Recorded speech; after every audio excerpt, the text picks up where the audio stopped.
ആ മുഅ്മിനീങ്ങളെ, സ്വകാര്യതയിൽ ദുആ ചെയ്താൽ സ്നേഹബന്ധം കൂടും. അപ്പോൾ വാപ്പിമീൻ തിരിച്ചിങ്ങോട്ടും തുറക്കണം, ബാപ്പാക്കും ഉമ്മാക്കും വേണ്ടി അങ്ങോട്ടും തുറക്കണം. ഇപ്പം ഞാൻ പറയണത് അങ്ങോട്ട് തുറക്കണ കാര്യമായതുകൊണ്ട് അത് പറഞ്ഞു എന്നേ ഉള്ളൂ. മാതാപിതാക്കളുടെ ദുആ മക്കൾക്ക് കിട്ടിയതിൻ്റെ ഒരുപാട് ഉദാഹരണമുണ്ട്. ഷാഫി ഇമാം റളിയല്ലാഹു അൻഹു ദുആ കിട്ടിയതാണ്. ബഹുമാനപ്പെട്ട സയ്യിദുനാ മുഹമ്മദ് ബിൻ ഇദ്രീസ് ശാഫിഈ റളിയല്ലാഹു അൻഹു ഉമ്മാന്റെ ദുആ കിട്ടിയതാണ്. ഗൗസുൽ ആലം സുൽത്താൻ മുഹിയുദ്ദീൻ അബ്ദുൽ ഖാദിർ ജിലാനി ഖദ്ദസല്ലാഹു സിർറഹുൽ അസീസ് മഹാനവറുകൾക്ക് ഉമ്മാന്റെ ദുആ കിട്ടിയതാണ്. മിസ്റിലെ രാജാവായിരുന്നു സയ്യിദുനാ യൂസുഫ് അലൈഹിസ്സലാം, ഉമ്മാന്റെ ദുആ കിട്ടിയതായിരുന്നു. അപ്പം ഉമ്മാന്റെ ദുആ വളരെ പ്രധാനപ്പെട്ടതാണ്. മാതാപിതാക്കൾക്ക് അങ്ങോട്ടും സ്വകാര്യതയിൽ ദുആ ചെയ്യണം. അതാണ് രണ്ടാമത്തെ കാര്യം. മൂന്നാമത്തെ കാര്യം, മാതാപിതാക്കൾക്ക് മുന്തിയ പരിഗണന നൽകണം. ആരെക്കാളും ഉമ്മാനെയും ബാപ്പാനെയും പരിഗണിക്കണം. എന്ത് വിഷയമുണ്ടെങ്കിലും എന്ത് കാര്യമാണെങ്കിലും ഉമ്മാക്കും വാപ്പാക്കും വലിയ പരിഗണന നൽകണം, മുന്തിയ പരിഗണന. ഭാര്യയേക്കാൾ, ഭർത്താവിനേക്കാൾ, സുഹൃത്തുക്കളേക്കാൾ, സഹോദരങ്ങളെക്കാൾ, കൂട്ടുകാരേക്കാൾ, വീടിനേക്കാൾ, കച്ചവടത്തേക്കാൾ, സുന്നത്ത് നിസ്കാരത്തേക്കാൾ. അതാണ് ജുറൈജിൻ്റെ കഥ. നിങ്ങളൊക്കെ കേട്ടതാണ് കഥ, അതുകൊണ്ട് ഞാൻ പറയണില്ല. എന്തിനേക്കാളും മാതാപിതാക്കൾക്ക് മുന്തിയ പരിഗണന നൽകുക എന്നതാണ് മൂന്നാമത്തേത്. നാലാമത്തെ കാര്യം, മാതാപിതാക്കളുടെ കൽപ്പനകളെ ശിരസാ വഹിക്കലാണ്. ഞമ്മക്ക് യോജിപ്പില്ല, എന്നാലും വാപ്പ പറഞ്ഞല്ലേ അങ്ങനെ തന്നെ ആയിക്കോട്ടെ.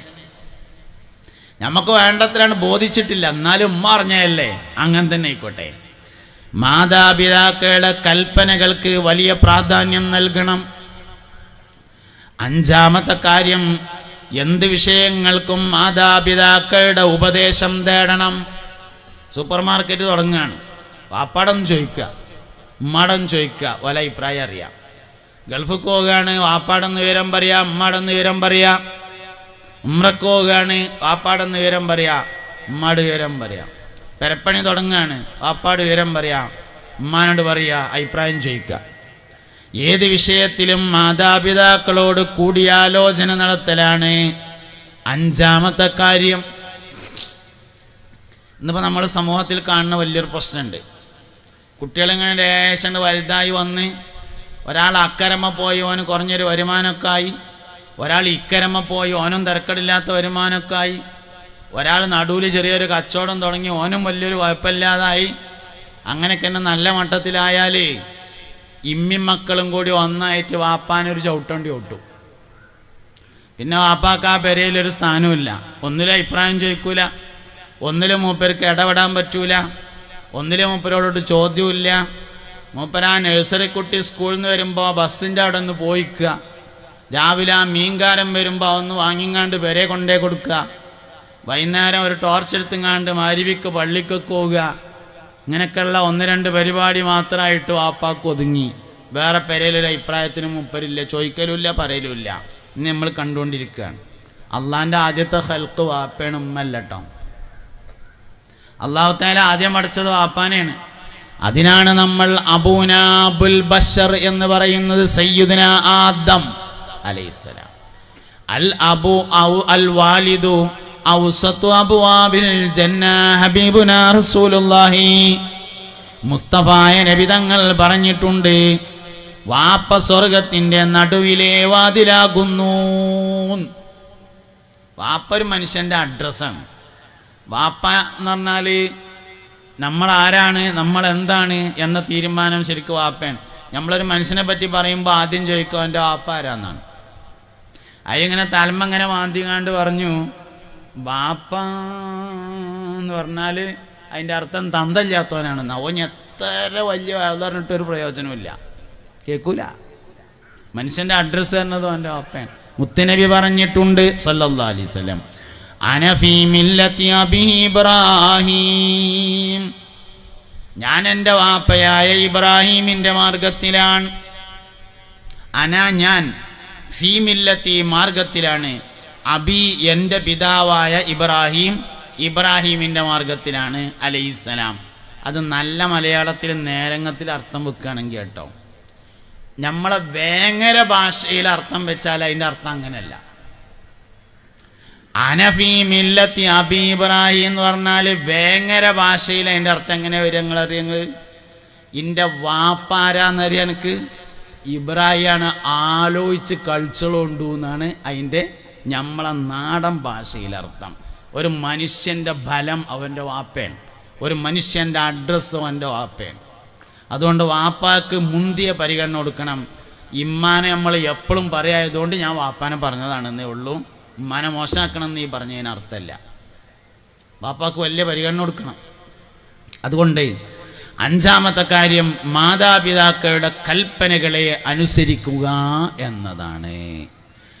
ആറാമത്തെ കാര്യം ജോലിയും വരുമാനവുമായി തുടങ്ങിയാൽ മാതാപിതാക്കൾക്ക് ഹദിയ കൊടുക്കണം. ഹദിയ എന്ന് പറഞ്ഞാൽ ബഹുമാനിച്ചുകൊണ്ട് നൽകുന്നതാണ്. ഉള്ളവർക്കും കൊടുക്കാം, ഇല്ലാത്തവർക്കും കൊടുക്കാം. ബാപ്പാക്ക് ഇവിടെ അങ്ങാടിയിൽ കച്ചവടമുണ്ട്, അരിക്കച്ചവടമാണ്, നല്ല വരുമാനമുണ്ട്.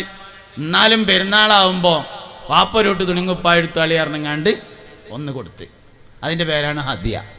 ഉണ്ടെങ്കിലും കൊടുക്കണം, ഇല്ലെങ്കിൽ ഏതായാലും കൊടുക്കണം, ഉണ്ടെങ്കിലും കൊടുക്കണം. ഹദിയ ആർക്കും കൊടുക്കാൻ പറ്റും, ആർക്കും വാങ്ങാൻ പറ്റും, ആർക്കും സ്വീകരിക്കാം, ആർക്കും കൊടുക്കുകയും ചെയ്യാം. അപ്പം ഉണ്ടെങ്കിലും കൊടുക്കണം. ജോലിയും വരുമാനം, ആദ്യത്തെ ശമ്പളം കിട്ടി, ഇമ്മാക്കൊരോരി വാപ്പാക്കൊരോരി, പെരുന്നാളായി ഉമ്മാക്കൊരോരി വാപ്പ, അതിപ്പോൾ എന്തിനാ ഞാൻ കൊടുക്കണത്, ഓലത്ത് ഇഷ്ടം പോലെ ഉണ്ടല്ലോ എന്ന് ചിന്തിക്കരുത്.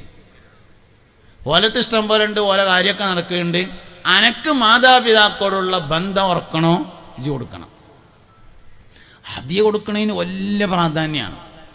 ഹദിയ വളരെയധികം പ്രോത്സാഹിപ്പിക്കപ്പെട്ടിട്ടുള്ള കാര്യമാണ്. മുസ്തഫ നബി സല്ലല്ലാഹു അലൈഹി വസല്ലമ തങ്ങൾ ഒരു മടിയും കൂടാതെ സ്വീകരിച്ചിരുന്നതായിരുന്നു ഹദിയ. ആര് കൊടുത്താലും സ്വീകരിക്കും. മുത്തുനബിയെ സല്ലല്ലാഹു അലൈഹി വസല്ലമയെ ഒട്ടകത്തിൻ്റെ കുളമ്പ് കൊണ്ട് സൂപ്പുണ്ടാക്കിയിട്ട് ഹദിയ കൊടുത്താലും നബി തങ്ങൾ സ്വീകരിക്കാറുണ്ടായിരുന്നു. എല്ല് വാങ്ങാനുള്ള പൈസ ഇല്ല, കുളമ്പ് കൊടുന്നിട്ട് അത് തട്ടിക്കഴിച്ചങ്ങാണ്ട് അതുകൊണ്ട് സൂപ്പ് ഉണ്ടാക്കിയിട്ട് കൊണ്ടു കൊടുത്താലും ഹദിയ സ്വീകരിക്കും. അതേസമയത്ത് സ്വതക്ക സ്വീകരിക്കാറില്ല.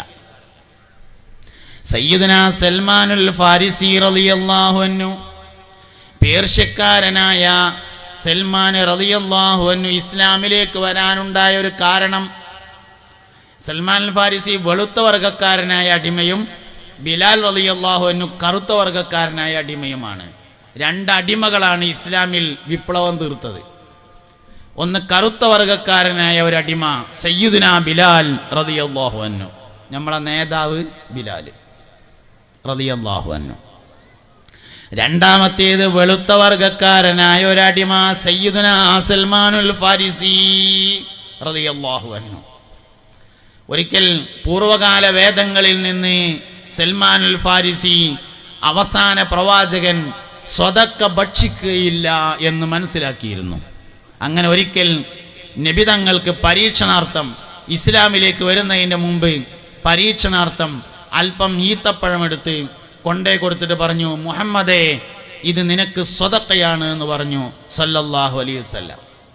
അപ്പോൾ പറഞ്ഞു, നഹ്നു മആശിറൽ അംബിയാ ലാ നഅ്കുലു സ്വതക്ക, ഞങ്ങൾ അമ്പിയാക്കൾ സ്വതക്ക ഭക്ഷിക്കുകയില്ല എന്ന് പറഞ്ഞു. മുത്തുനബി സല്ലല്ലാഹു അലൈഹി വസല്ലം സ്വതക്ക കഴിക്കാറില്ല. അതേ സമയത്ത് ഹദിയ ആര് കൊടുത്താലും വാങ്ങും. അപ്പം മാതാപിതാക്കൾക്ക് ഹദിയ നൽകണം എന്നതാണ് ആറാമത്തെ കാര്യം. മാതാപിതാക്കൾക്ക് ഹദിയ കൊടുക്കണം, ഗുരുനാഥന്മാർക്കും കൊടുക്കണം. ഇൻഷാ അല്ലാഹ് നാളെ നമുക്ക് നല്ലൊരു പരിപാടി ഉണ്ട് എന്ന് അറിഞ്ഞു സന്തോഷമുണ്ട്. ഹദിയ കൊടുക്കണം. ഹദിയ വളരെ പ്രധാനപ്പെട്ടതാണ്. ഗൾഫിലൊക്കെ പോയി വരുമ്പോൾ ഒന്ന് പോയി കാണണം, എന്തെങ്കിലുമൊക്കെ കൊടുക്കണം. ആവശ്യമില്ലെങ്കിലും കൊടുക്കണം എന്നാണ്. ആവശ്യമുണ്ടെങ്കിൽ മാത്രം കൊടുക്കണേനല്ല ഹദിയ എന്ന് പറയാം. ആവശ്യമില്ലെങ്കിലും കൊടുക്കാം, ആർക്കും വാങ്ങാം, ആർക്കും സ്വീകരിക്കാം. മുത്തുനബിയുടെ വരുമാനം ഹദിയാണ് സല്ലല്ലാഹു അലൈഹി വസല്ലം.